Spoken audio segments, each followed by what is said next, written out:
आगामी काळात येणारे सण उत्सव शांततेच्या मार्गाने करण्यात यावे यासाठी पोलीस निरीक्षक मगन मेहते यांच्या अध्यक्षतेखाली चांदूर रेल्वे पोलीस स्टेशनमध्ये शांतता समितीच्या बैठकीचे आयोजन करण्यात आले होते।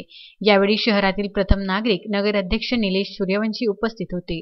मागील 2 वर्षापासून कोरोनासारख्या संसर्गजन्य आजाराने थैमान घातले आहे। त्यामुळे अनेक महाराष्ट्रातील पारंपरिक सण उत्सव हे घरूनच साजरे करीत आहे। पण यावर्षी सुद्धा काही प्रमाणात सण उत्सव साजरा करणार असे वाटत होते, परंतु यावर्षीही कोरोनाचा धोका वाढल्यामुळे प्रशासनाच्या वतीने पोळा उत्सव, गणेश उत्सव आणि पुढील येणारे उत्सव सुद्धा घरूनच साजरे करण्याचे आवाहन पोलीस निरीक्षक मगन मेहते यांनी केले आहे। यावेळी नगराध्यक्ष निलेश सूर्यवंशी, नगरसेवक बच्चू वानरे, महेश कलावठे, सत्यपाल वरठे, माजी नगर परिषद उपाध्यक्ष नितीन गवडी, माजी नगरसेवक सतीश देशमुख, सामाजिक कार्यकर्ते जहीर काजी, पत्रकार प्रभाकर भगोले, बंडू आठवले, केशव वंजारी उपस्थित होते। अनेक नागरिकांनी शहरातील विविध विषयावर आपली मते मांडली आणि सर्वांनी सण उत्सव, गणेश उत्सव, दुर्गा उत्सव इत्यादी सण मोठ्या आनंदाने आणि शांततेने साजरे करू असे सांगितले।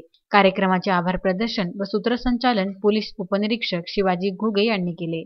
Bandu Athawale, Vidarbha news, Chandur railway.